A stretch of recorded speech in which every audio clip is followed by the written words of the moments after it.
You just have to accept that principle that it is true, and it does require a degree of power and leverage to get what you want in this world, and a willingness to bet on yourself. We're also drawn in a magnetic, animalistic way to those people who have an undue amount of belief in themselves. At first we dismiss it, then we resent it because we don't possess it, and then we want to be around it. Hi, I'm Matt Higgins. I'm CEO and co-founder of RSE Ventures. I teach at Harvard Business School, and I'm an author of a new book called Burn the Boats. I'm on Behind the Brand with Bryan Elliott. Hey everyone, I'm Bryan. Welcome to another episode. Matt, welcome. Thanks for having me. I usually ask my guests, how did you get this job? Which job would you like to know about? Let's take it way back in the chronology. Okay, all right. You know, a lot of people who watch this show, they are founders, startup founders, freelancers, entrepreneurs, small business owners. Let's take it way back to the beginning. What young Matt was thinking about when he was thinking about a career, what he wanted to do when he grew up. So I always try to pick the most important seminal moment, and then for me, if there are children listening at home, turn this off. But dropped out of high school. I grew up in abject poverty in Queens, New York, taking care of my mother who was disabled, but a fighter. And so my earliest memories are selling flowers on street corners and, basically following the Gary Vaynerchuk playbook before there was Gary Vaynerchuk, scraping gum under tables at McDonald's, anything to survive. Yeah, the hustle. The hustle. And then, so on the one hand, living in abject poverty and basically, watching my mother sort of fade away and realizing that I got to take matters into my own hands. And on the other, I found a hack. And it was actually inspired by my mother. She was a high school dropout. And as an adult, she got her GED. And I watched her go to Queensborough Community College and then enroll in college as an adult. And when I was becoming increasingly desperate, one day there was a penny saver, these little free newspapers that would arrive. I remember. Yes, yeah. And there was an ad, and it said, delivering flyers, college students only, and basically paid $8 an hour, which was outrageous back then. I was making $3.75 at McDonald's. And I was like, what is it about a college student that suddenly qualifies you to make this amount of money? But whatever it is, I want it. Yeah. And it birthed an epiphany that why don't I do what my mother did by accident, but do it on purpose and drop out of high school at 16. And at the time, if you scored well enough on a GED, you could go to any college in America. And so you can imagine what happened when I brought this up to my guidance counselor as young Matt Higgins. And I have a brilliant idea. This institution is a total waste of time because I'm sitting here, working at an overnight deli and, don't sleep anymore. And this doesn't seem to make a whole lot of sense. What do you think about me dropping out? So, of course, they told me I was crazy and I was never going to, erase the stigma of being a high school dropout. Mm-hmm. But I did it. Did you have any signals back then? Like, did you have an idea of what you wanted to be? Like, the direction you wanted to go? Of course, it sounds like you were kind of in sales de facto, but... Yeah, I do. As a kid, I was always obsessed with justice. Okay. I don't know, maybe because I felt persecuted, somewhat abandoned by society. And I would always research. I'd go to the library and I would research these horrible things that had happened throughout history and persecution. I don't know where this came from. So as an early age, obsessed with justice.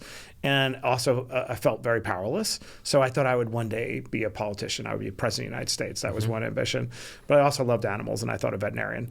Regardless, which I love talking about those two career choices because they show different sides of my personality. One, I would like to be in charge and make the decisions. The other is I think I over-index for empathy and sensitivity. Yeah. And adults had disappointed me my entire childhood. Sure. So animals, they never wronged me. So those are my two career ambitions. I don't want to be president anymore because it turns out that's not a lot of power in that job.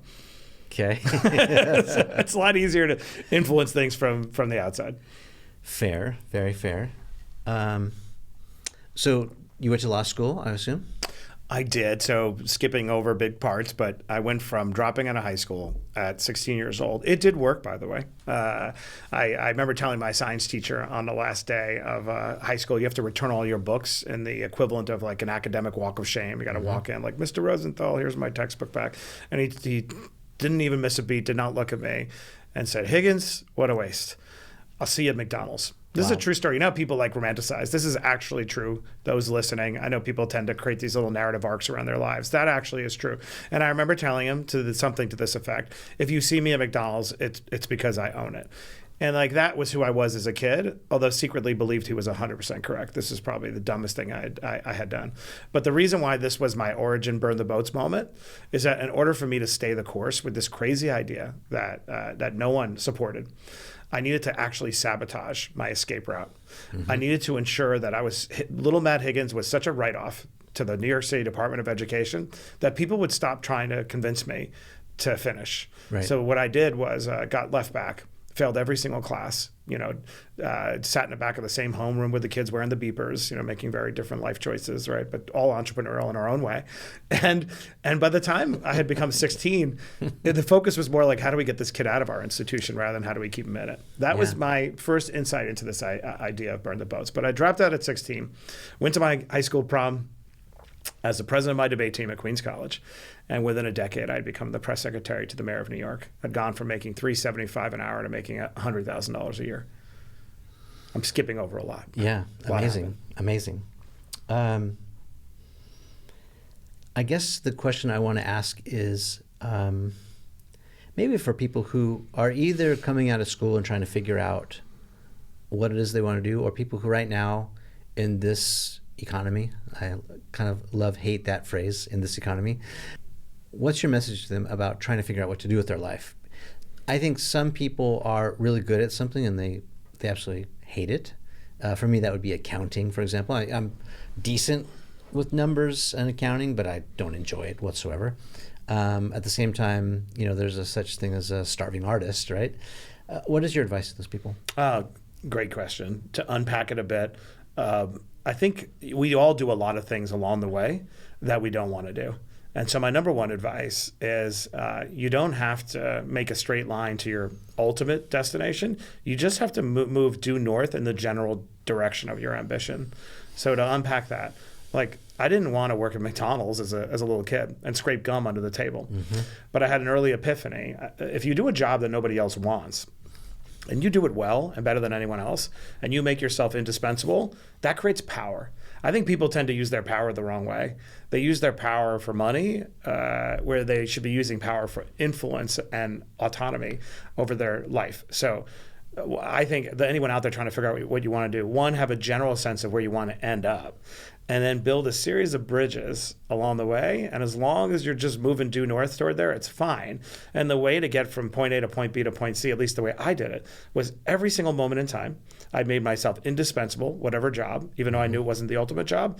And through that indispensability, I created leverage. And I would always use that leverage in an almost mercenary way to move me closer, to make that less abstract. When I was working for the mayor's, I got a job at the mayor's office when I was maybe like 21 years old. And I was a good writer. I had been a little reporter for a newspaper in Queens. I actually won all these investigative journalism awards. Carl Bernstein nominated me for a Pulitzer when he was on a board. I can nominate you for a Pulitzer, by the way. It's not hard, but it was very flattering. Okay. My point is, I was working in the mayor's office, and my job was to take newspaper clippings and put them on an 8.5 by 11 piece of paper and walk around City Hall at 6 a.m. and deliver them to people. This was not the ultimate destination. However, I was a very good writer, and I would ghostwrite speeches for the mayor too.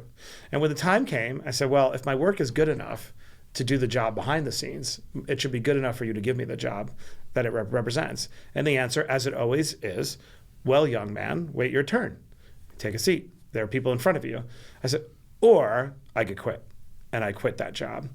4 months later, they brought me back for the job that I wanted. I have done that over and over again. The second time I did it, they were like, it's not going to happen. We're not going to bring you back.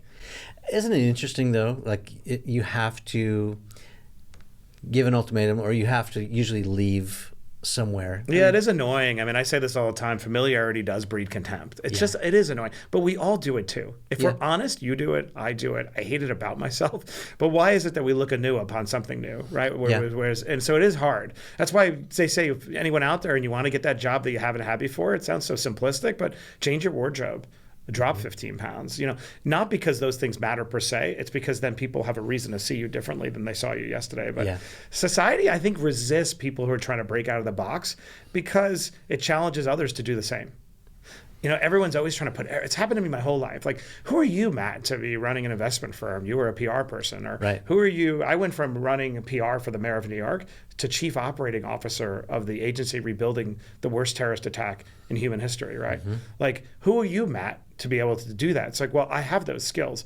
So I would say to anyone out there, you already know what you're capable of, but when you become dependent upon the feedback loop, mom, dad, boyfriend, girlfriend, whatever, that becomes a dependency that you're now stuck with. Whereas when you're trying to figure out what you want to do, you always got to start with whatever that internal voice in your head tells you. That's why I wrote my book, to hold up a mirror to everybody out there. Yeah.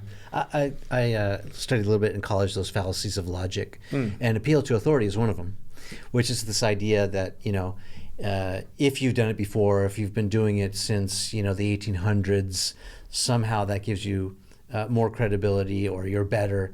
But it's not true. I love this topic. I talk about it in my book. Some of the really interesting success stories in my book are me talking to founders. And this is my bias. I don't know where it came from. My bias is always to first consider a step change instead of incrementalism. What is a step change? A step change is a complete, jump 15 feet to the right that isn't dependent upon the last thing you did. So, for example, why do you have to have a lemonade stand before you can have the $100 million lemonade business? Like, who made these rules? Right.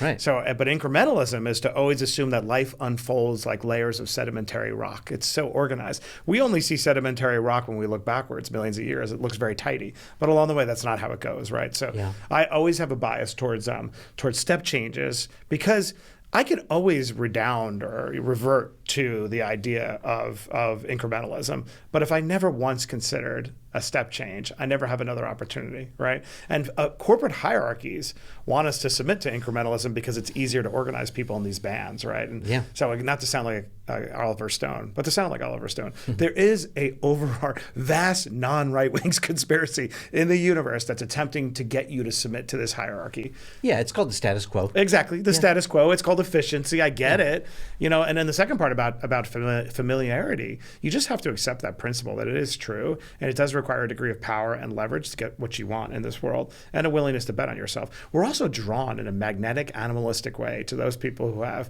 an undue amount of belief in themselves. At first we dismiss it, then we resent it because we don't possess it, and then we want to be around it. Yeah, I love that. I will just underscore another lesson too, which is, and I'm sure you can relate, when you're out there moving your bones towards the career, the dream job, or whatever that you want to pursue, I couldn't co-sign that more. I think along the way too, what I've learned is that figuring out what you don't like, you see it in the shop window, and you're like, that's going to look great on me. And you get in there, and the coat's like a little tight under the arm, and you realize the color's not right, or the fabric's itchy, and you're like, well, I thought so, but try it on, it's not so great. I think it's perfectly okay to, try it on for a season, and if it doesn't fit, take it off, try something else on. It's a process of elimination. I think a lot of people get stuck in this idea that, they've just got to make this beeline for the there, and then when they don't find it, there's disappointment, and they think they're failing, but process of elimination is okay. I love this point. We don't, for whatever reason, this point is not spoken of a lot. I think it's Einstein or Edison who had the quote, basically, I haven't failed, 10,000 times. I found 10,000 ways that will work, or whatever it is. Yeah, it's Edison. Yeah, Edison, right. That is true in life. And I speak about it in Burn the Boats, too, that I'm perfectly comfortable taking the train to the second to the last stop and saying, no, I want to get off. I'll give you an example. I went to law school for 4 years a night. At one point, I thought I wanted to be a lawyer. But by the time I got around to being a lawyer, I was 26. I was already making more money working for the government, which is hard to do, with a huge job than I would be as a lawyer. And again, money is not the only proxy. So when I remember I sat down with the partner, I said, I just have a question. When I outwork my colleagues, assuming that's the goal, right? You want me to be the best. How long will it take for you to recognize that fact? Well, young man, here at Skadden was the Skadden Arps, one of the best firms in the country. No disrespect to them, but the answer was 11 years to make partner. But if you're a superstar, you might be able to make it in 7 or 8. And I was like, 7 or 8 years. It felt like suddenly I was, I was working in the USSR. That those words that I had to wait any amount of time, right? Yeah. To me were horrifying. So my only point to this story, not only did I not become a lawyer, and did I give back the advance, I never took the bar. Because I never wanted that thought to be in my head that I might have a plan B of being a lawyer. And I love the fact that I went to law school. I can manage lawyers all day long. There are no wasted experiences. That's the point of the story. Yes. And we have a lot of pressure on ourselves to think, one, that this was a waste of time, but two, probably more insidious, everyone's going to judge me for being flaky. Yes. That's the thing I think holds a lot of mom and dad or somebody, you're always doing something new. Well, back to fallacy. So that, I think they call it the sunk cost fallacy. Right. The sunk cost, my favorite. You just think, oh, I've already spent all that time in school and I've spent all this money. I might as well just stick with it and be miserable for the rest of my life. Right. And the best way for those out there who find themselves stuck in the sunk fallacy decision matrix, which is insidious and will ruin your life, the way to fix it immediately is to instead substitute sunk cost with opportunity cost. To be like, wait, if I continue doing this, what am I giving up? And then when you do that, your mind sharpens very quickly. Like, it's not about what already happened. It's about what happens next and how do I get there a lot faster. So fortunately, I'm always wired to be like, I don't really care what I'm walking away from. So let's stay right on that for a minute, that sort of emotional intelligence, that emotional decision, because burning the boats is scary, Matt. I mean, sort of. No, I'm just kidding. No, it is. It is. We have to acknowledge it's not a safe space. Even the cover is a little scary. Yeah. It's on fire. Yeah. Well, we were talking off camera I pointed here because I have calluses now because I've been to the gym and I've been doing those pull-ups and getting the reps in. Gary Vaynerchuk is famous for telling me, Brian, you can't fake being good at push-ups. You're either good at them or you're not. So get to it, right? Yeah. And so when I became a founder, had my little startup for the first time, I decided to start right at the beginning of the Great Recession, 2008, and it kicked my ass. And it was scary at the time, but like I had inadvertently burnt the boats, like I had no other choice, and I realized my only way through was forward. I have since been to hell and back several times, emotionally with the, building the business and all the things. And so it's less scary now, but I still remember that feeling very well. And I think for me, I'll put some more context to let you weigh in on this. For me, and if I'm really being honest, the guilt I feel today is still putting my family through that. So we didn't sign up for that. I said, hey, I've got this great idea. My wife endorsed it. She gave me, she's like, I believe in you. Let's go for it together. And we've always thought as a couple, we're going to fail together or we're going to succeed together. So, if we're unanimous, let's go. And we've always made decisions like that, unanimously. And so we decided to go, but it was, it was rough, ups and downs and, 08, 09, 10, 11. About 12, we started kind of getting back to some regularity, but it was tough. So again, with that sort of framing, how do you make what seems so scary doable? How do you do it? Okay, a lot to unpack there. Yeah. First, I wrote this book, Burn the Boats, not for the Kevin O'Learys, my colleague on Shark Tank, who don't need to read this book. They're completely self-possessed. Yeah. I didn't write this book for narcissists out there or whatever. I wrote it for, not him, I love Kevin, but just generally speaking. I wrote it for the people. It's ironic that you said Kevin and narcissist. Yeah, no, but it's sentence, not. Oh, Kevin's a friend. But you get my point. Fully self-possessed and immunized from judgment. Yeah, I know Kevin quite well. Right. I love Kevin. And I wrote this book for the people who, if you went on a train station, there's a study, and you asked everybody on the platform, do you have a plan B? 48% of the people would say yes, right? I actually think that's a lie. I think that number's a lot higher. But I wrote this book for those people who are risk adverse, who are worried about what would happen if I do go all in, because the phrase is a little bit of a misnomer. The idea of going all in on plan A, when people hear that and they hear burn the boats, they think that means that you can't contemplate risk mitigation. And what I'm saying is, if the version of you Brian, back in the day had, when you were about to make that big move, start your company, whatever, and you had done the following. Okay, what's the worst that could happen if it doesn't work out, right? Let me quantify, let me catastrophize at the beginning of the journey before I start. Right. Okay, I've now identified it. 2, what would I do if that were to materialize? In your case, it would have been like, well, I have so many skills. I'll go back and create a job. It might have been back to the industry you left. It might have been doing what we're doing right now. I don't know what your risk mitigation would be at the beginning of your journey. 3, what's the probability that this is not going to work out? Let me handicap it, whatever. Usually relatively low that the worst case scenario is going to happen. 4, what would I not do to achieve plan A? When I And the answer to that should be walk on coals, eat glass, like do whatever.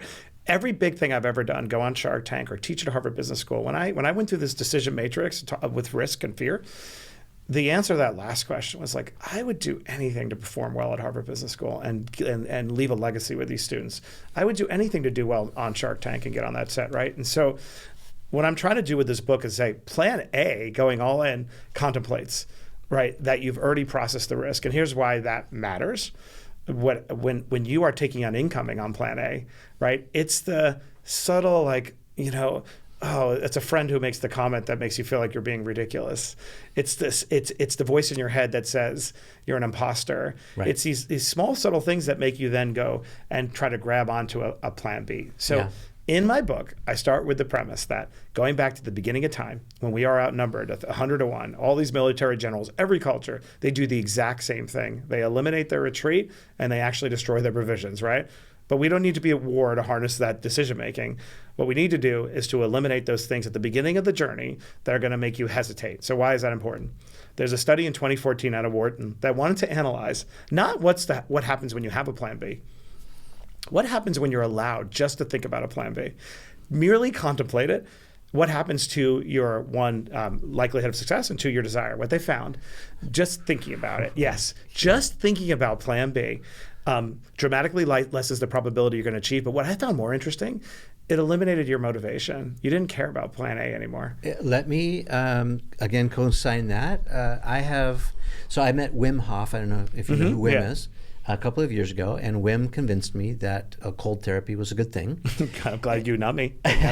Well, I watch these videos with Jesse Etzler and all these other people, and I'm Well, don't give up on it yet. Let me try and persuade you. But no, I like cold therapy. I just don't want to go hang out with all the guys in the middle of the Antarctic. Oh yeah, that's fair. So he said, Brian, baby steps. Start with cold shower, and I was like, oh really? Okay. And then he said, graduate to cold plunging. So in the shower every morning. I put it on, a nice temperature that's enjoyable for, getting the shower done. And then for like the last 3 minutes, it goes to about as cold as it can be. And it's like, it's always, like that. But the thing that I have learned is I do have a plan. I have a plan B, which is not today. I have an option to do that. But what I've learned is the self-discipline that I don't negotiate with myself. It's like, this has been decided. It's been decided. Yeah. That is the words you did. This has been decided. Yeah. And also, maybe borrowing a little bit from that Atomic Habits book that I learned, is this is who I want to become. It's not about what I do, but this is who I am. So I am someone who takes a cold shower for the last 3 or 4 minutes every day. I am someone who does not eat those cupcakes or that. I'm trying to be someone different. So I totally relate with this idea. I'm sure people who are watching, listening can understand too. But yeah, the degree of success begins to decline when you have plan B in the picture. Yeah, and I think definitions matter. One of the fun parts about writing this book is I wanted to put some precision around the words, right? So what is plan A, what's plan B? Plan A is your primary objective, right? Yeah. Right, so let's use somebody out there who wants to be a musician and you have a Monday job that you hate. And you're like, you know what? I'm going all in on my plan A. I'm going to be a musician. I'm going to join a band. I'm going to do everything I can. Here's your plan B. However, should that not work out, I could always work at Bob's music store over on Main Street because Bob knows I love vinyl records and have encyclopedic knowledge. So that'll be now. So plan B in that case is a way to achieve your subordinate goal. Yeah. I want a new job maybe in the music industry, right? Yeah.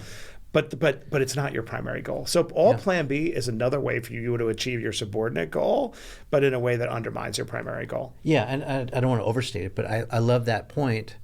I just want to give more permission to people to try things that may not work. Yeah, for sure. That's the point. Somebody asked me today, here's the other thing. People presume because of the magnitude of plan A that you can only have one. Right. I have multiple plan A's moving in parallel at any moment. Of course, they're just not plan B's. Right? They're not subordinate ways for me to achieve the goal. Super good point. I wrote a book, but if the book didn't work out, I'll write a newsletter. No, I wrote an effing book. And I'm going to kill myself writing it. That's an excellent point because, I think we've all done this. We shoot for that plan A, and then suddenly another option presents itself, and you go, oh, this is actually either pretty good also or better than what I was planning on. and it's sort of serendipitous or lucky you're in the right place, right time. And that's okay. And Totally okay. And all this, like, because it's all, again, a lot of dogma and this desire to Emerson has a great line, consistency is the hobgoblin of fools, just to paraphrase. I love that line, right? Yeah. There's a lot of, like, we're being told in Instagram posts too that we have to be consistent and, like, yes, but, right? We're not automatons. Like, yeah, and also that we have to be definitive. It's like you're in third grade and you got to decide what you're getting your master's degree in. Right. I tend to no, exactly. And I also, even on habits, I love the book Atomic Habits. Power of Habit is a great book. But I think I think if I were to put like a third subtitle on those books, it would be like, only habituate that, though, which makes it more efficient to achieve the objective, right? I resist, actually, habits when they don't serve a purpose. Some things should be automated, brushing my teeth at a certain time, whatever. But a lot of things shouldn't be automated because then they block out serendipity. So I try to resist habituation. Like if I do an interview, I don't want to know the questions because I perform better without it. Yes. So be careful, all those listening out there who beat yourselves up that you can embrace atomic habits or these other things. Not everything should be habituated. A lot of magic happens in the interstitial between a habit and serendipity. That was a good sentence, right? It sort of just came to me. I love it. Just being around you inspires me. That's going to be like a TikTok snippet, or it's going to be the only thing that goes viral. Exactly. Yeah. And back to our mutual friend Gary. I'm full of Gary-isms because he has dropped a lot of wisdom on me personally and in public over the years. But he told me when I first started, he goes, Bryan, you know what your problem is? And I started my production company and I was starting going, and then I had like one foot in like doing consulting, and I was broke, right? Like this was right at '08, right in the inception.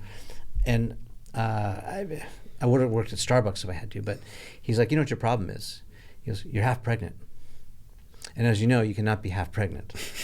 You either are or you are not. So which is it? Are you all in on this new company, or are you just kind of, he said fucking around, like, so, but that really helped me get clear that I needed to really, put the blinders on a bit to some of the other ancillary things that were maybe short-term money that were not aligned with my goal. I love that. So for the audience, this is important to me because I'm very close to Gary. And we talk all the time. He's my partner now for a decade. We own VaynerMedia together. He is the most unburdened, carefree human that I have ever met. He sleeps 8 hours.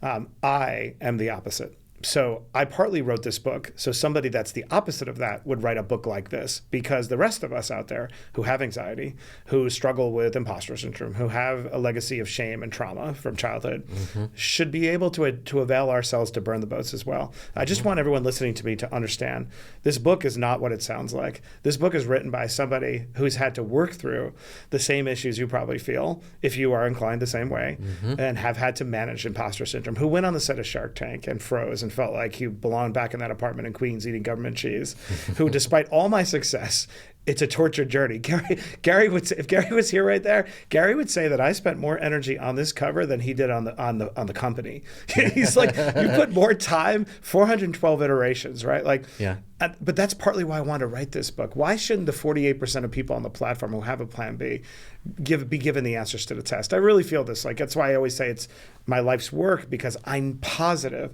this is the way to achieve success.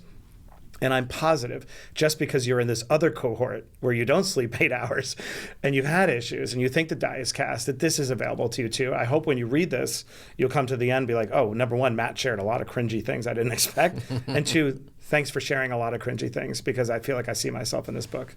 Yeah, I love that. Yeah, I just want to make clear, because I agree with you on the Gary, but like, I'm not Gary. I wish I was Gary, frankly. And I consistently underestimate Gary. It's amazing. I have more data on Gary Vaynerchuk than almost anybody, but maybe his close family. And yet I too underestimate Gary. Like, it's just a different animal. I'm just not wired that way. Yeah. He's a moving target, unpredictable. Yeah. He zigs when you think he's going to zag. Yeah. I remember when he sat me down, we had dinner during the pandemic. He brought me over to his house to show me these like stupid JPEGs, called CryptoPunks. He's like, Matt, I'm telling you, just go ahead and just buy, 10 of these. Like, it's going to work out. And I remember talking to my wife and we're like, I just don't want to spend this money on this silly thing. Yeah. Did you do it? No. Yeah. No, of course, this would be a different story. But again, I put that in the book. Yeah. I put a lot of these things in the book because we tend to summarize failure, but we don't illustrate failure. One of my favorite parts about this book is that it's meant to prove the point of burning the boats and constantly leveling up, right? So it started with two ways in which I was leveling up during the pandemic and leveraging my experience to go further, right? You can relate to this. One was I created a public company, SPAC during the pandemic, $200 million, raised an IPO. Next day, get COVID and have double pneumonia within an inch of my life, right? Like, yay me, the hero's journey, right? The other is I created a new show with Mark Burnett, the creator of The Apprentice and a Shark Tank spinoff that I loved, and I worked on it for months, 8 episodes. Like, they were incredible, right? So first the SPAC dies, the market turns. And I'm like, damn, now I got to rewrite the book to accommodate the SPAC. What year is this? Give us some context. This is last year, 2022. Okay. Yeah, so you're right there. So when the market, now I gave the money back to investors rather than I tried to hold true to my principles to do this the right way, and I returned all the money, but it was like a huge hit, but it was the opening of my book. And I remember talking to the editors like, I guess we got to take it out of the book. I was like, no, I'll rewrite it. I'll let it stand for failure, right? So then fast forward, my show is about to air on CNBC. I'm so excited. There's a change in management at CNBC, and they move in the direction on all their shows, and now my show is gone. Mm-hmm. So I'm like, now I have to rewrite the start of my book. And then I said, or do I? Or is this the universe trying to tell me, show what failure looks like, show what resilience looks like by being honest about those two things? So my book now starts with the show that never aired and the public company that never went public. Mm-hmm. Mm-hmm. And it's my favorite part. Yeah. Because people read this and I do think I did something different. Oh, you showed what it looks like to keep going. And I guarantee you, when you have me back, I will be able to trace a direct path to those two happenings that led to something way better than what would have happened if I proceeded. I don't know what it is. That is my burn the boats, is like, I am convinced something better will happen as a result of that. Yeah.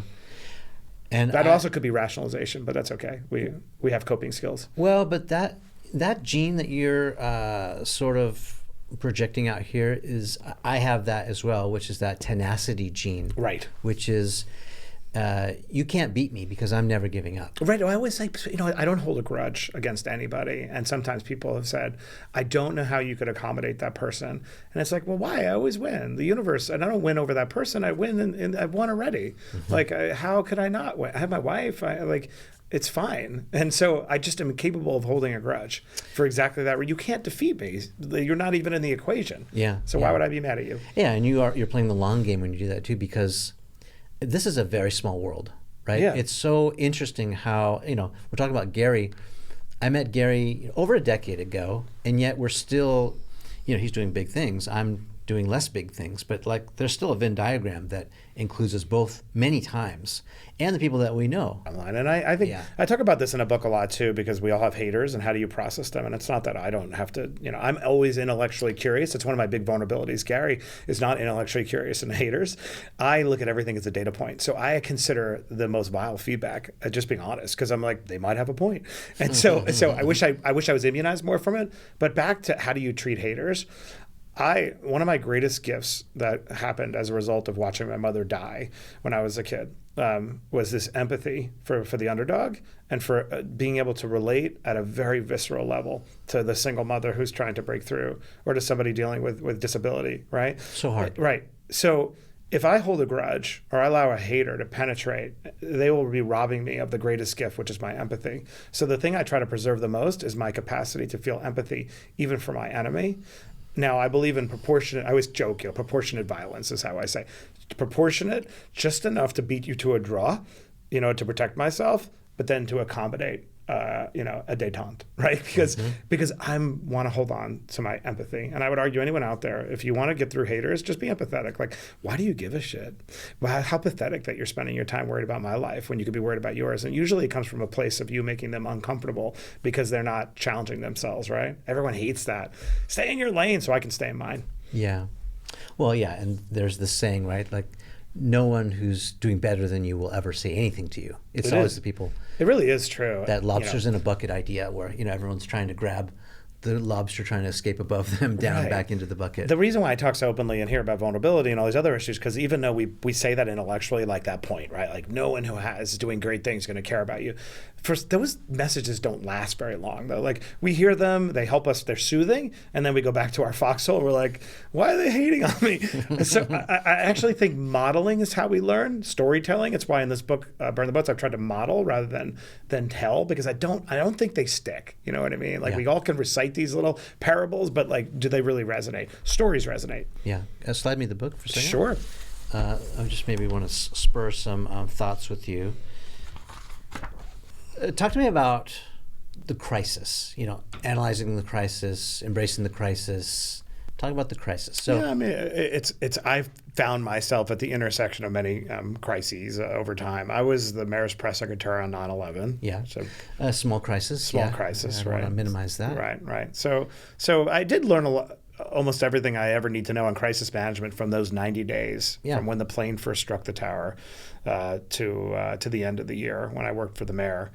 And then I ultimately went and helped oversee the rebuilding of the Trade Center. But the one thing that, this is Rudy Giuliani 1.0. So for you youngins out there, don't remember, you find this hard to believe, there was a time when Rudy Giuliani was America's mayor and was celebrated. Before Borat. Yeah, before Borat. So I choose to remember that period. And my politics are very much on the internet, so you can find out how I handled, Donald Trump when he came around. But there was a version back in the day. What he always did, even before 9/11, because there were multiple different, massive tragedies when you run the city of New York. There was a plane crash when I was with him as press secretary. He always placed a premium on showing up and projecting strength as soon as humanly possible and with great proximity to what just happened, right? So it wasn't just about it was never about doing a press conference in a room. It was about being on the ground and showing strength, which was very soothing. And so on 9/11, when the first tower collapsed, I was standing on the corner of Church and Park. For those who know, it's a couple blocks from the Trade Center. It was, everyone had already evacuated. And I always remember, why was I there? And I was there because we didn't understand the magnitude of what just happened. Nobody did in this fog of war. But two, is the mayor was, projecting strength. So first rule of crisis management is to just show up. So show up for yourself and show up for others. And then the second, the laws of physics apply just as much to crisis management as they do to gravity and anything else, is that every action has an equal and opposite reaction. So when you're in the crisis, it will open up a portal to a parallel universe where something better has happened. Now, that's hard when we're talking about life or death, but for most of the situations we find ourselves in, a crisis will always open up a portal to a parallel universe where you can extract value from it. So you need to hold on to your faith and belief that something's out there, but it isn't about serendipity. It isn't about happenstance. You have to look for it. So whenever I find myself in a crisis, I talk about this in a book. Milk Bar is one of my brands, for those of you out there who know Christina Tosi. All of our retail shops, we had just opened our flagship in New York. And now overnight, it's like everyone in America, it's gone, right? And I remember talking to Christina Tosi, and we were like flailing to get these stores reopened. Like, how do we reopen stores? How do we reopen stores? And we had this epiphany in one of our conversations. I said, why are we trying to reopen stores? Shouldn't our paradigm be, if we were to launch Milk Bar today, what company would we create? Not just in the middle of the pandemic, but just at all. And said, well, we would create a company that was largely driven by consumer product goods at supermarkets. And we'd be leveraging the fame of Christina Tosi to help drive sales there because it's just more efficient than having stores everywhere. And so I talk in the book about how that changed our paradigm. So with a crisis, the last part of a crisis thinking is, if you were to start whatever it is you're starting today from scratch, now that your world has been leveled, what world would you build? Yeah, it reminds me of another question Seth asked me, which is, what would you do if you knew you would fail? Which is a spin on, what would you do if you knew you couldn't fail? But it's this idea of going back to what you originally said, which is maybe even mapping out, writing down, journaling, like all of these worst case scenarios, or what you... Yeah, it's the same thing. Yeah, what you may think is way out there, but like you begin to open up the possibilities. Right, and I think people don't do that because they're afraid to get the answer. And that's because they don't value their own inspirations. Here's what I mean by that. In real estate, there's a phrase, there's always another better house coming on the market next week, right? And it's always I always reject that. I don't know anyone out there who's ever bought a house and then their broker tells you that, and you're like, be quiet. This was the best house they're ever going to be. It doesn't apply. And then the next week, you're like, oh shit, there was a better house. When we have epiphanies at 3 a.m, we are so worried. We're so happy and motivated to have that epiphany and insight. We're like, we recognize it's something great. We're afraid to pressure test it for two reasons. One, we want relief from the situation we're running from and we desperately need it. But two, we don't believe we're going to have a better idea. And I always say, if you are capable of having an idea good enough to pursue, you're capable of having a better idea. And so why is that important? If you are willing to accommodate the possibility that this isn't it, you're willing then to pressure test it with the risk matrix that I just went to. What if it didn't work out? What would I do if it didn't? And I think the reason why we often don't pressure test and ask those questions is we don't want to be rejected by ourselves. And so then we begin, and then we didn't ask them. We didn't consider opportunity cost. Then a couple of years down the road, you're like, ugh, this wasn't really worth it. And by the way, if I had only known that everything else around me would change, whatever the reasons are, right? So I think it's so important to have the willingness to pressure test your own ideas and ask with a assess question, right? What would you do if it didn't work out, right? If it failed. Yeah. I also ask people another question, which is a similar but different. If this were not to work out, what will have been the reason? People know the reason why their plan A doesn't work out. And by identifying at the beginning of the journey, forecasting future self, looking back, you're able to go back in time and fix it, right? Well, if it didn't work out, it's because I never overcame the fact that I am so afraid of judgment that I can't, whatever or I have a partner who undermines me every step of the way. And they're gonna make it impossible for me to fight a two-front war. Yeah.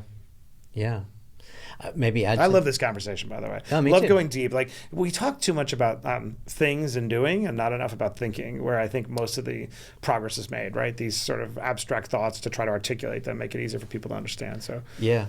The privilege and benefit of doing this show for me is the fairy dust that rubs off of people like you onto me. I learn a little bit each time. Makes me think of what I learned from NFL quarterback Russ Wilson.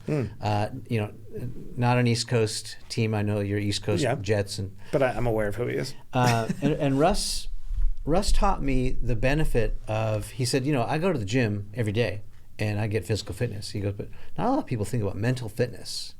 And he had that famous mental coach, Trevor, who ended up passing away, unfortunately, of a brain tumor. But it makes me think about business too, how important the emotional, the physical, all of the tactics matter. But what we're talking about here is sort of the emotional or mental part of it. It's so important. The big takeaway from the book, if you those who read it beginning to end, you'll say the big takeaway is about how self-awareness is the greatest arbitrage entirely in our control. And when we're looking for arb in business, we tend to look for it from external factors, find a hack, find an edge. But we rarely consider that you are the greatest arb. And I say to every leader that I interact with, and I say to myself, like, before I look for an external variable that I can manipulate yourself, right? But easier said than done. We have to create climates where self-awareness is appreciated. My favorite story in the whole book tells of an Irish bartender named Aidan Kehoe, and I had bought his cybersecurity company, and this guy had gone from a bartender to like an insurance broker to founding a cybersecurity company. Okay. I bought it. Strange path, but that gives you a sense of his personality, force of nature. In his 30s, gregarious, smart, good judgment. Anyway.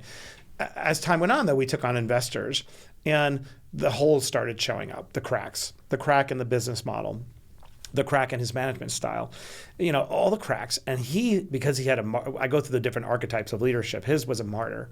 There's a martyr typecast, which believes I am just going to take it all on myself because I'm the only one that can do it. Now, martyrs usually have a reason for behaving that way. They don't want to deal with conflict.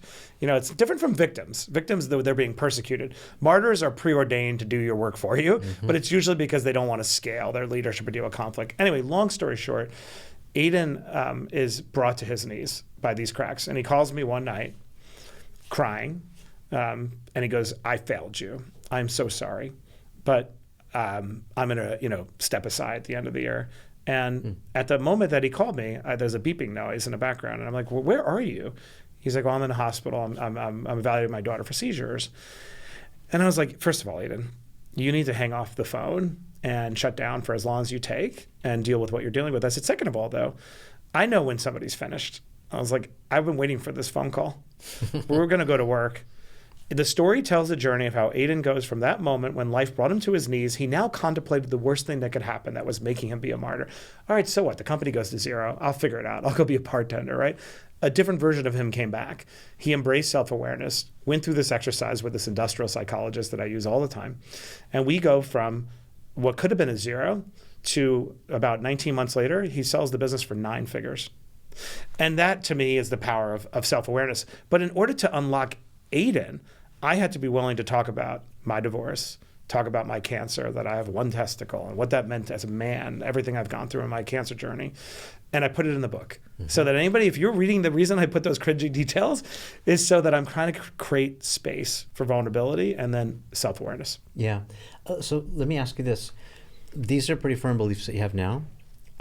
What is one of these, strongly held beliefs that you had maybe 5 years ago, or go back as far as you want in the chronology, 5, 8, 10 years, that you were rock solid on then, but you are no longer there now? So good question. Yeah. I don't think anybody's ever asked me that. That it's all on me. I was 100% convinced in my 20s that the path to my success will be give me the ball, and I can't count on anyone. Everyone has disappointed me. Society won't save you.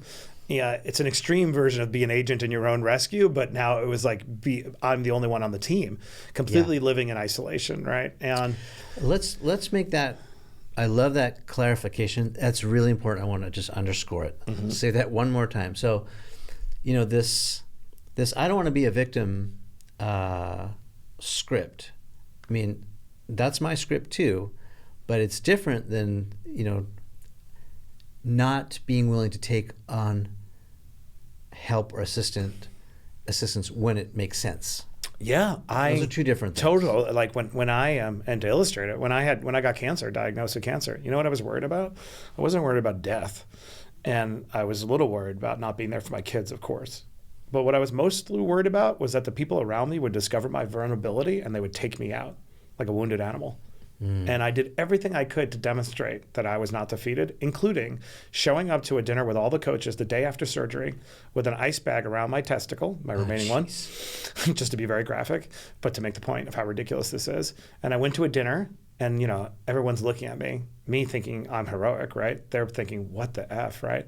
And I said to the group, hey, I want to make a toast to my new motto, which I just put on dog tags to arrive soon. I'm no longer Matt Higgins. I'm half the balls, twice the man. Now, in my 20s, I was probably 32 at that time. What a tough story, shows grit. Now I look back at that and say, that shows you how insecure you were, that you couldn't depend on anybody, that you really thought no one would even accept that you had cancer. Literally, this was as vivid and clear to me as you sitting here, that no one would accept that I had cancer. Yeah. Right? Or you were somehow less than. That was the beginning of my unraveling, that the universe would not allow me to have any fallibility. And so it wasn't actually until I got divorced, which I talk about in the book, that I had no choice but to wear my perceived failure. And I realized my entire identity was constructed around the idea of being successful early, youngest press secretary in history, blah, blah, blah, blah, blah. Yeah. And now all of a sudden I couldn't leave it behind. And that actually spurred an awakening and a reframing of even that story when I was a young manager, thinking, wait a second, if you worked for me at the time and you too were going through a divorce and your boss had testicular cancer and he's back in the office the next day, you now have to suppress your divorce because it doesn't compare to losing a body part objectively. Right. Imagine what kind of leader I was. And so to your point, the firmly held view I had was that the path to my ultimate success is going to be to shoulder as much responsibility as I can. And now look at the Gary Vaynerchuk story. Fast forward several years later, I meet this crazy guy in a bagel store in 2009, Gary Vaynerchuk, and he's telling me how the future's going to be, and and everyone's going to be their own. You probably met him at the same time. Well, that was the thank you economy timing, I think. Okay, right. So 2009. Right after Crush It. Right. Yeah. So he's a huge Jets fan. I'm running the New York Jets business, right? And we meet at the bagel store, and I look past the swagger and the bravado and the cursing and everything and be like, I think he actually has a crystal ball. And if I could ride along with him and just play a small role in Gary Vaynerchuk's life, good things are going to happen. And I gave him 4 Jets tickets to be the first client. Other people claim this, but I'm going to claim it right here. I was the first client of VaynerMedia. To hell with anybody else who wants to compete. I gave him 4 Jets tickets. And then I went back when I partnered with Steve Ross. We went and we bought a significant minority stake in the firm. And that firm is now the largest independent agency in the world. That's not Matt Higgins. I didn't build VaynerMedia. I didn't create the largest firm in the world. I met somebody magical, and I decided to play a subordinate role to that person and help them and look at great things happen. So the greatest unlock in my career was to submit to the greatness of others. And that's why when I look at you, I'm full of delight. Like, oh, you're so fit. You're doing great. I'm so happy for you. This show is amazing. Like, honestly, I feel like almost emotional glee now when I see other people succeeding. And when I find a little bit, maybe a little trajectory change that I might be able to help, hence the reason I wrote the book, it almost makes me want to pass out. It's so exhilarating. Yeah. Whereas before, I wasn't receptive to it. I know that was a long speech, but like, I wrote this book so I could scale these human interactions and maybe hold up a mirror to other people about what they're capable of, which is completely different than how I behaved in my 20s and 30s. Yeah, I mean, you're telling this story of a completely different life from mine, but yet it does sound very familiar. The whole putting up walls or putting up armor, or putting up a facade, fronting, all of these things I think are going to be very familiar things to people. Yeah. And it's the exact opposite of what we should be doing. Right. We should be, willing to have the self-awareness to be vulnerable enough to, be honest with ourselves, with others. This is the pathway to success, right? This is the way, as they say. And be delighted when you encounter somebody who's better than you. I always say to Gary, I love having you in my life because you're just better than me at like so many things that I like to know that you exist so that I can aspire. Yeah, I mean, isn't it wonderful? Right, it's wonderful. Like, something better is out there. I should just keep pushing. Well, but this is, when you said in the beginning that you were trying to take on the world, I mean, again, that's relatable. When you start a business, you're doing everything. You are running the business, but you're also taking out the trash, and you're hiring, firing, but you're also vacuuming the carpet, and you're picking up. I mean, you're just doing everything, and so that becomes kind of a pattern. But let's contextualize it in the version of a business, because I do see founders make this mistake. Where they go wrong is that they define the job as being it's all on them, whereas to define the job, eventually you transition from a founder to a catalyst. You're just trying to catalyze things, and you need people to catalyze things. So that incredible employee that unlocks everything. I find, to talk about this in a book, there's a certain archetype of a leader that is a victim, and they believe that it's on them unjustly, and because they don't have whatever time and they could do everybody's job better than they can, and they become competitive with their employees. Those businesses don't scale. Yeah. This show is called Behind the Brand. We talk a lot about brands, branding. What is the Matt Higgins brand? I think that my brand is overcoming impossible odds with tenacity, but with vulnerability and empathy. And I'm always an unfinished work. All right. So that's a lot for a brand, but that's just, now I'm the burn the boats guy too. So. Okay. So if you know who you are, you have this heightened self-awareness. We are talking about leadership, starting your own company.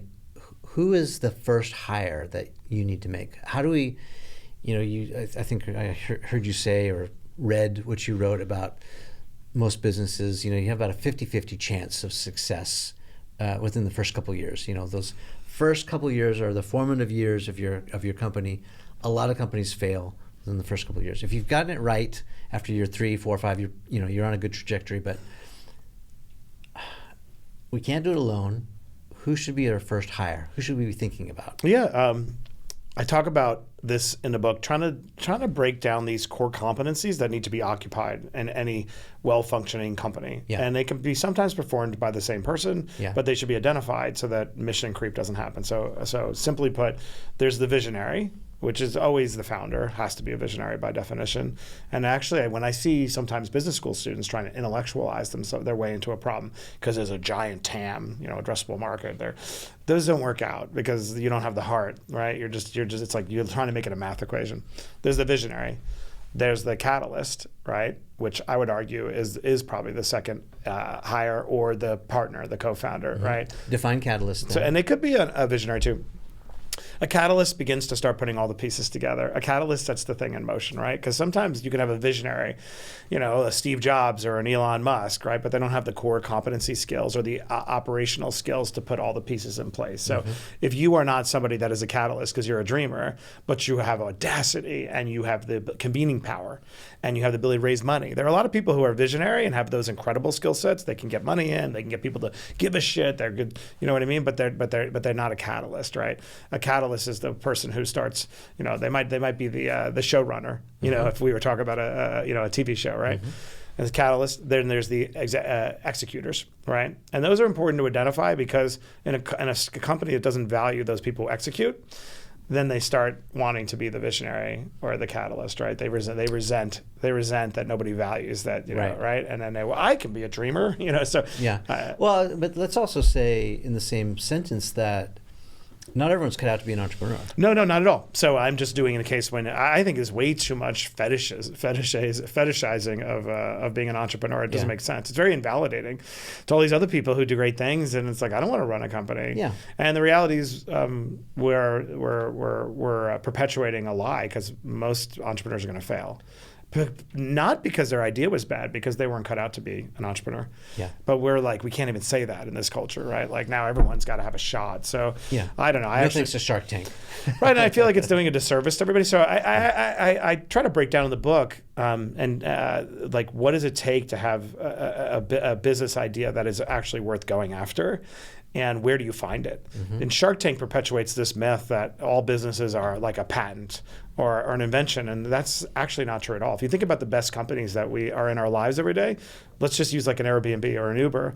That wasn't an invention. That was an insight. In the case of Airbnb, it'd be people might want to sleep on my futon and I could charge them. It's weird as that would sound. I'm going to have a stranger in my house. They're going to steal my shit. Yeah. But do you know the story behind that? that? Yeah. Brian Chesky and all he was sleeping at his buddy's house right on the futon. Well, it was the Democratic National Convention, actually. Oh, was it? Okay, I don't know that level was the of it. tipping point. It was the tipping point? Yeah. There was no space for people to stay. Well, that's interesting. And so they saw this opportunity and seized it. But I love Airbnb as it's $100 billion company. And if you take it, and then what it's great about the insight is like somebody, and I call this a proprietary insight, an insight all your own because of some type of environmental context or some data that you sit in the middle of.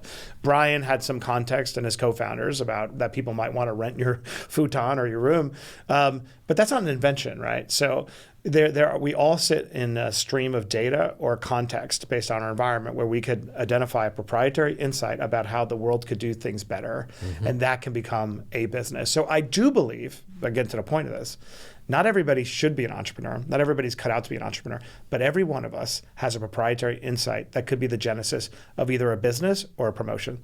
I use another example in the story. Michelle Cordero Grant worked at a company called Victoria's Secret, of course, and she was doing marketing, and she felt like Victoria's Secret wasn't speaking to a lot of women who wanted to just feel good about themselves, not for a man. And there was a missing voice in the market, and she's like, let me test my theory. So she, puts together an online community to talk about what words would you use to describe, your undergarments and blah, blah, blah. Anyway, long and the short, she launches Lively based on the proprietary insight that Victoria's Secret is not speaking to a huge portion of the market. Not an invention. You find white space. Right. She sells it for $100 million. Yeah. So while I'm saying two slightly contradictory things, while everyone's not meant to be an entrepreneur, everybody has a great idea that could lead them to being an entrepreneur or at least get a promotion. Yeah. And I'll take it one step further. I think everyone should be thinking about some sort of side hustle. Agreed. Right? Well, it's also enlivening. Yeah. That's my point. It's why I don't think this is useless information for those out there saying like, I'm good, Matt. I got my 9-to-5 job. Cool. But if you want to feel really good about yourself, it is fun. How many ideas do you come up with that you never bother pursuing because they're not worth your time?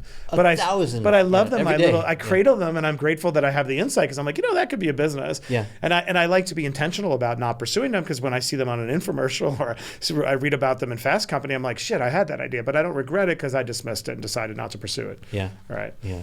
I'm thinking of one in particular invention that I had like when I was a teenager that is still... but then I cringe at some of the ones I actually pursued. I'll give you one really quick crazy one when I was with the Jets and I wanted to be an entrepreneur and, whatever. I was impatient. This is where your worst ideas come from, when you're running from a situation.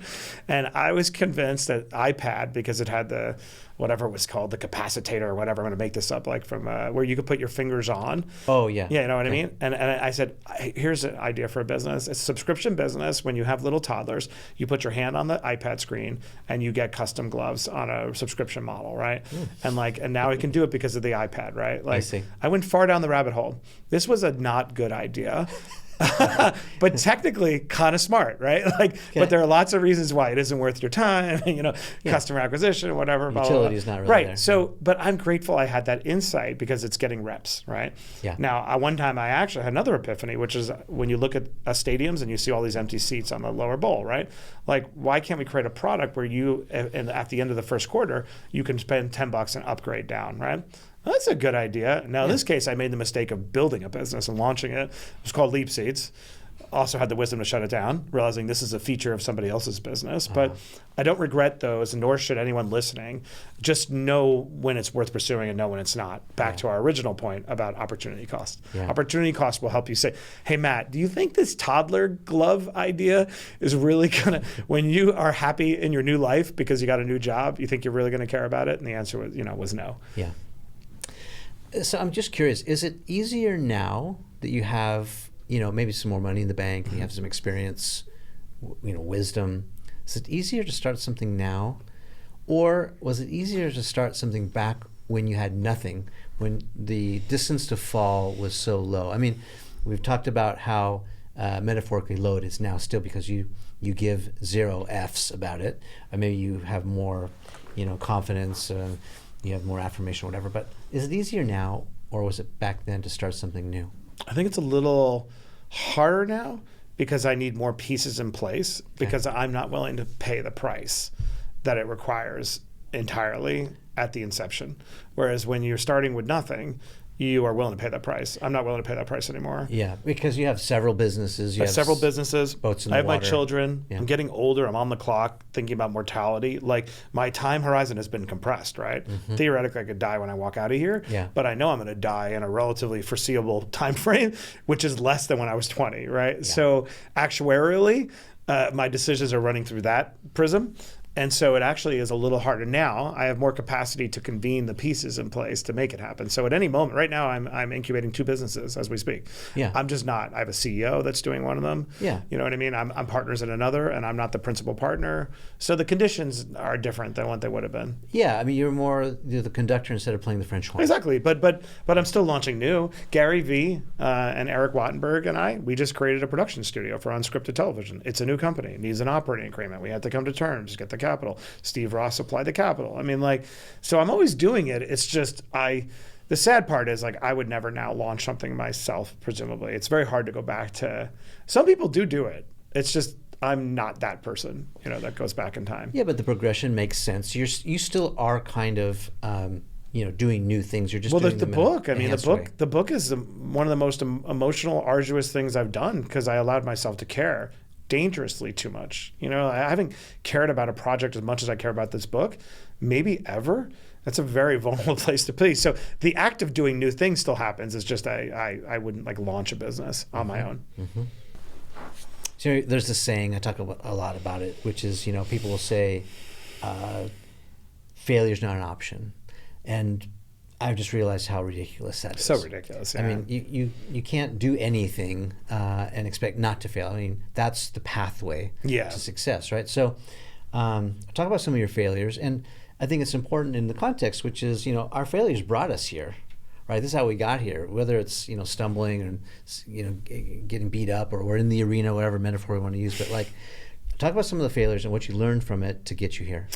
Yeah, I love your point about failure is not an option is ridiculous. People will conflate the idea of failure is not an option with all in on plan A, right? Burn the boats. Burn the boats is not that you don't contemplate failure. It's that you just don't contemplate an alternative way to relieve the emotional pain of being all in on something, right?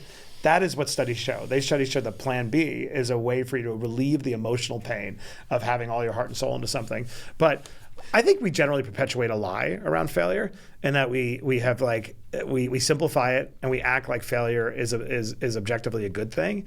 Failure is not an objectively a good thing. It's a thing that must be accommodated and learned from. So my process and I talk about this in the book, some of the most successful people I've met, is that the number one thing you have to do, like triage when you have a failure, is to protect the ego, to protect your self-worth. And what I found the most successful people, and I talk about this in the context of Michael Rubin in the book, he's a CEO of Fanatics, $20 billion company, one of the best entrepreneurs out there. When he has a setback, he simply expands the definition of what ultimate success looks like to accommodate that setback, no matter how big.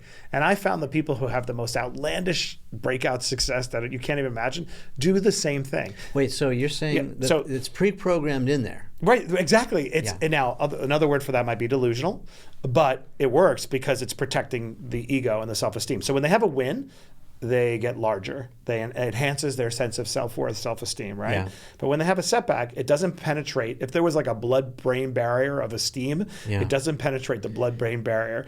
And what they do is they say, like, no, that's great. I'm just going to leverage that, and it's going to lead me to a better place. Yeah, I have underestimated, and I'm just thinking about it right now in my own experience, how valuable sort of mapping that all out in advance, because as I'm thinking about my failures, what I'm most embarrassed about or ashamed of is it caught me off guard. I didn't expect it. It's so funny. That's the number one thing I obsess about. I always say, was this knowable? The reason why I do an autopsy on everything I've gotten wrong was not because I can't handle the hit. I wanted to know, could I have foreseen it? Right. And could I have avoided it? Because that's the utility of it. Yeah. And so what I used to beat myself up on when I quit my perfectly great job at the studio and decided to jump off and do my thing, I have since kind of mentally done that. But now that you mention it overtly like this, I think I'm going to start incorporating the practice of writing stuff out so that it's like I've already kind of mentally planned for it. I have like a, okay, if this, then this, I don't know what kind of diagram you call that. Right. It's like, this flow chart kind of like, if yes, then this, if no, then that. And it's like, you have all these plans, but. And I do try to make a distinction between outlandish success of some like the billionaire level or the whatever level, the Steve Jobs level that actually does not even accommodate, it doesn't even penetrate. I'm not that person. And that's not what I think that's too much for most of us. Yeah. My process is a little bit different. When I have that failure, number one thing I do is I acknowledge it, because saying it out loud takes away its power. And we bypass this, right? Like, all right, I failed. Yeah. It's actually it's like a relief. It's like when Aiden calls me and says like, I'm defeated. Then you're like, all right, well, you're not. The rebuilding can begin. The second, though, is to ensure that I do not allow my identity to become enmeshed with that failure. I am not a failure, and that requires a degree of self-talk in the third person. Like, You've done all these great things, whatever it is you're not. But then 3 is the autopsy, and that's the part that I see some people with outlandish success who probably under-index maybe for self-awareness. They don't actually do this. I do an autopsy to determine, was it foreseeable? Now, the harsh answer is 90% of the time it was foreseeable. The reason why I ultimately failed was apparent at the beginning of the journey. And maybe I'm being hard on myself. I'm just being honest. Mm-hmm. But the utility of accepting that, one, it means that I am at the center of everything I do, right? I retain my agency and my personal power by saying that it was my fault. Yeah, the common denominator in all of my failures is me. It's me, but it's fucking true. But the success is also the same. That's what I'm saying. So the success, I'm also at the epicenter. Yeah. But when I do my autopsy and I determine at what point was it knowable, that is the most useful part of dissecting failure, because the next time around, I'll have muscle memory and be like, oh, there it is again. You're ignoring the fact that jockey is not suited for this business, but you decided it's such a good idea that the power of the idea will eclipse a weak jockey, but that's never true. The reverse is only true. That's a common fact pattern for me when I failed. It's like, damn, I knew you didn't have it in you. So that's number 3. But then number 4, and I'm not great at this. Gary would be great at this. I bury it in the desert, and I never go back to pay my respects again, right? I try to not, but I know that this is the right process. The part that I don't like about Instagram, and everything we tell people, failure is great. Failure is like, that doesn't ring true.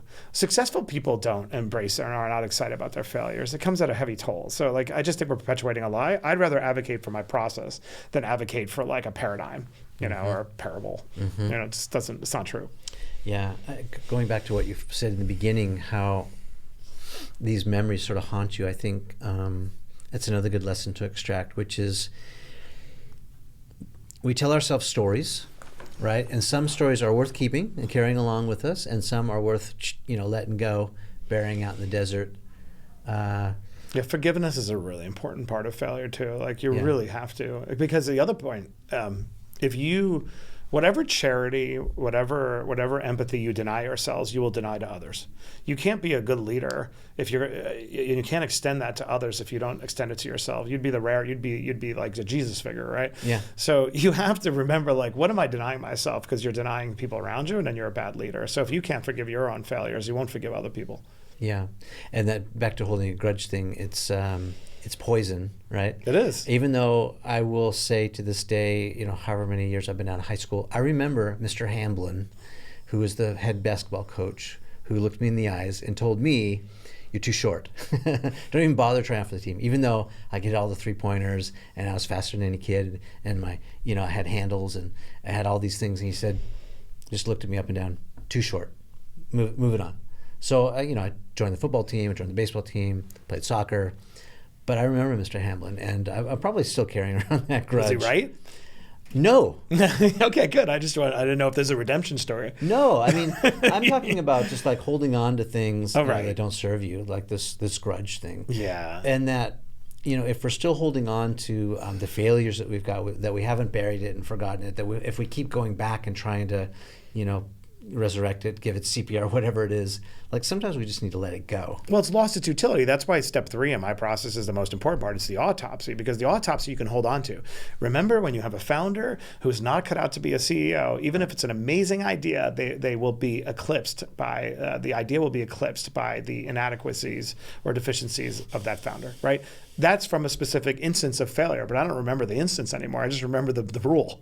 So let the rule imprint, but don't let the hit on your ego imprint. I just was trying to make a point earlier. There is a level of, if anyone out there wants to be like a trillionaire, which I don't aspire to or whatever, know that, they probably under-index on self-awareness and ignore everything I'm saying. Yeah. Like they don't even process their failure. So what is your definition of success then? Personally now? Yeah. Scaling my wisdom, I think, the things I've learned, and ameliorating suffering one-to-one. Like, if you think if I look at everything I've accomplished at this point, and had the pleasure to do and be around and great experiences, like what's one level higher, it's actually using all of that to soothe. That's how I define success. So the book is my attempt to scale what I'm doing one-to-one with people, unlocking people, maybe soothing. I think that's why I'm here. I think it's why I witnessed what I witnessed when I was a kid. I think it's why I've had 2 meetings with Pope Francis in the last year and a half talking about migrants and refugees. It's using my platform, power, money, resources to ameliorate suffering. Again, and I'm not like Mother Teresa or a saint. It's just it feels right. It speaks to me, and I think I have something to offer. Hopefully that's what the book does. I mean, we were just sitting back, chopping it up, reminiscing about the good old days and all that. Tracking my roots, where I came from and where I'm going.